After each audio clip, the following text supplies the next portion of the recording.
Word on the street. FisMaz show. What's the word on the street? Like who got the beats that be killing the game? Who's up on the screen? Who playing who? What's the score on the sheet? Fiso the Prince got him taking the seat. Got the legends giving us the 411. Fiso Mazibuko from the 031. No hating sports and entertainment when we got it all and we're the only ones. And after all that action, never have a dripping high fashion. Drippy on some rich municipal stylists, soak up with passion. If it's giving us less, then we never settle. Make sure you pull up and bring all your medals. Sit back and relax, let's go. It's FisMaz bringing you the FisMaz show. It's the FisMaz show. It's the FisMaz show. It's the FisMaz show. It's the FisMaz show.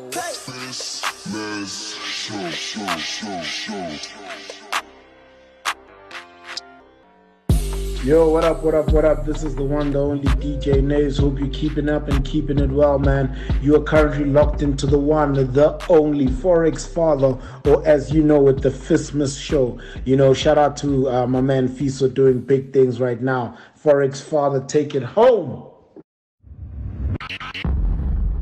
Yeah, it's not every day that you get a chance to chat with the spin king of South African cricket. He laughs now, but I tell you what, everyone's pretty excited about what they saw, especially in that first test match. Keshav Maharaj, Simon Harmer, doing things that are unheard of. Kesh, I saw how much you enjoyed that, huh? Yeah, I did. I don't know about Spin King, but yeah, it was very enjoyable. It's nice to bowl alongside another spinner in South African cricket. And it's good to see that the mindset has changed towards spin bowling, and you know, hopefully Simon and myself can create a little bit more motivation for youngsters coming through to take up the art of spin. I use the word spin king not to make fun of you, you know, but you are the top of the pile in terms of obviously spinners post-isolation, and I know you said you weren't aware of that number, but you know, it just shows the, I guess, the focus that you had with regards to just purely doing the work. Yeah, I think, you know, when you're younger, you look at stats. I think as I've matured, I've realized that I just want to make sure that I take care of my things on the field and, you know, execute my plans and help the team over the line. And, you know, the rest will take care of itself. And, you know, a lot of people may say, nah, he's lying, he knew about the wickets thing, but I genuinely didn't know until I saw a few messages from my mate saying congratulations and what have you. So it is a good feather in the cap to have, but, you know, I'd like to think I've still got a lot more to achieve in my career. And yeah, just more importantly, to help the team to get where we want to be in hopefully a few years' time. I tell you what, I remember meeting you, I guess when we were quite young, 15 years old, at Natal Trials, and you know, always an extremely talented cricketer. And then that hard work and that talent came together.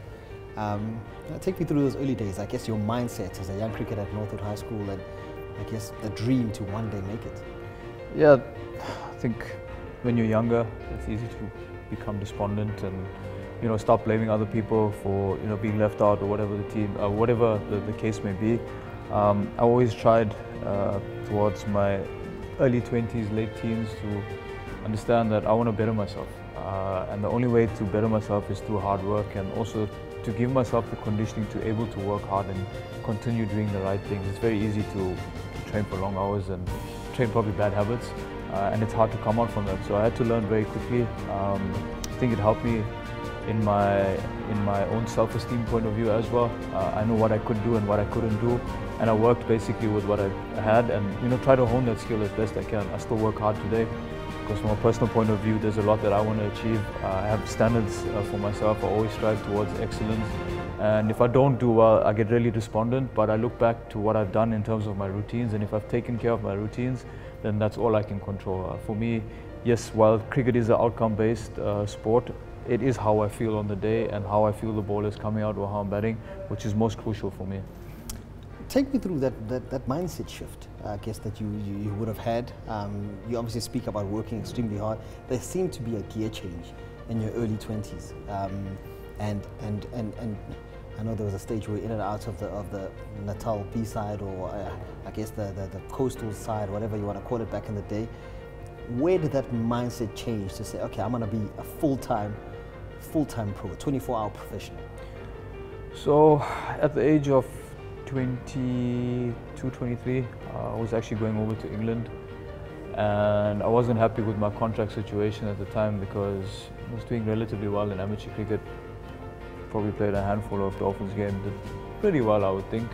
And like you know, I didn't feel like I was being invested in at the time. I didn't know where I stood, and you know, maybe there were other people in the pecking order which I respected. So just before I left, I ended up signing the contract because my dad spoke to me and said, you know what, just take the last year. You never know where it may go.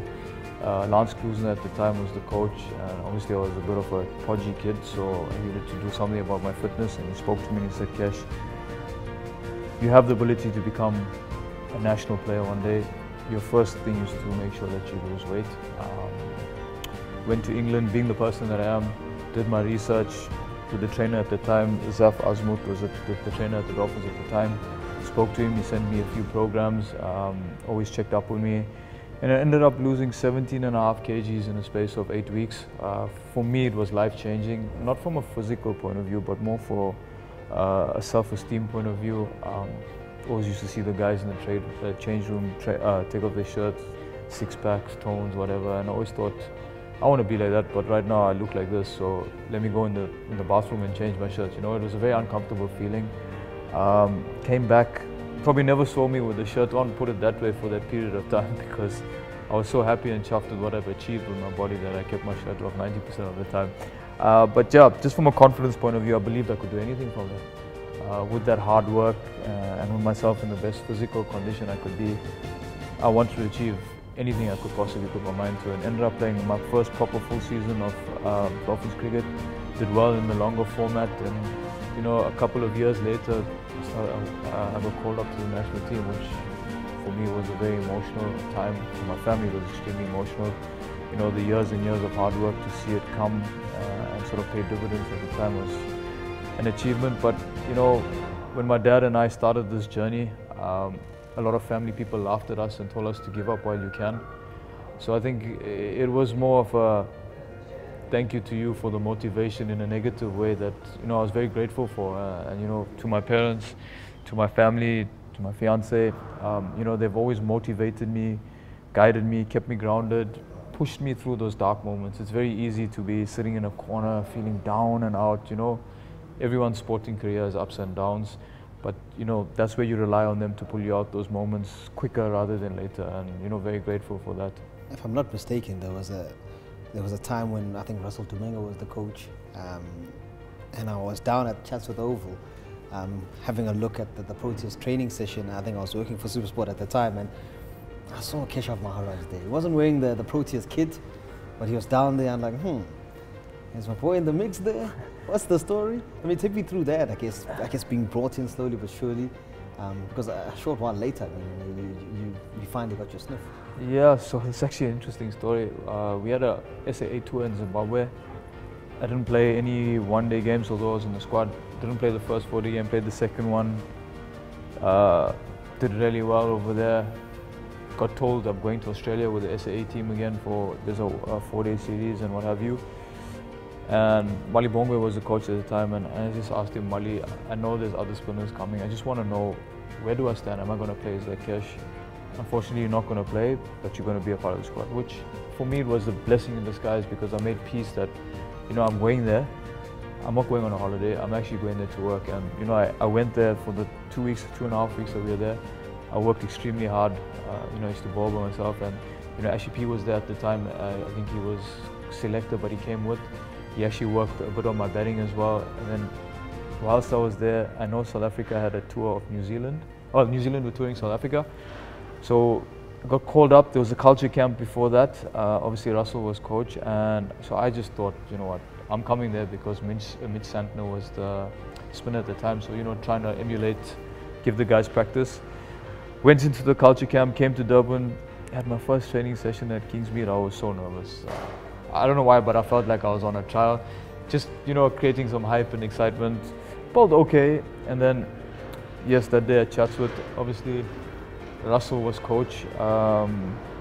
And she said, yeah, Kesh, you know, can you come to Chatsworth tomorrow? And I was like, yeah, sure. It's probably one of the best spells of bowling I've ever bowled in my life. I remember very clearly, like, I think he was very chuffed and impressed. My first encounter was with him at SAA in 2019, if I'm not mistaken, 2019, 2009, 2010. Sorry, giving away my age. Yeah, and then played SAA. I was okay, and then he showed me back. He's like, yes, just a different type of bowler. And 2 months later, I was playing a 4-day game in East London. I think I got 70 with the bat, and then I got 7 and 6. And I remember after that innings that I got 70, I got the phone call from Linda Zondi, at the time was the chief selector, and he said to me, you know what, you're going to Australia on the squad. Actually, I had to pinch myself to think I wasn't dreaming. I remember Imran Khan at the time, the Dolphins coach now, was sitting next to me. He's like, what's going on? I was like, Imi, just got a phone call, yeah. He's like, so he was so happy for me. For my parents, they all broke down. Really, really. Yeah, but even having gone through that, I thought I was just going there to learn. Maybe there was a chance at some stage I would play, but this is the process. Went to Australia. Yes, that was a very daunting experience. Obviously, rubbing faces with the likes of your Hashim Amla, your Faf du Plessis, JP Dummies, Dale Stearns. People that I looked up to growing up, seeing them on TV, asking them for their autographs on the side of the field, and now I'm playing in the same team and environment as them.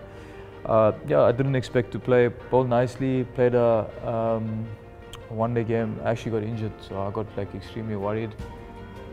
Played another 4-day game before the test matches and bowled actually really well in that. And then I heard a rumor that it could be a spinner making his debut in Perth. I was like, oh my goodness, what's going on here? Is this really true? Yeah, and I remember Hashim speaking to me. I still got the speech that he gave me when he handed over my cap. I remember I broke down into tears. You sit back and you look and you think, geez, this is where I am now. 5 years ago, I was handing him my contract saying, no, I'm probably not going to accept it, trying to look for a job to do something, and this is just from perseverance and hard work. Yeah, it was a very emotional and humbling experience at the time from there. And fast forward to that magical test match in Durban, man, no doubt. I saw you when you're celebrating every time, your family. How special have they been in that journey, and how special was it to take that 7 wickets in Durban? So, Kingsmead always holds a special place in my heart. They gave me the opportunity and platform to be able to come and achieve what I have today. Having my family, my fiance, everyone there to support me throughout the days, my in-laws, it just meant so much to me. It felt like complete. Like I said, years and years of hard work, spending times in the indoors there, blood, sweat, and literally tears in the change room, carrying drinks. I carried drinks 21 times before I played my first Dolphins game. It was so long that I actually started counting it.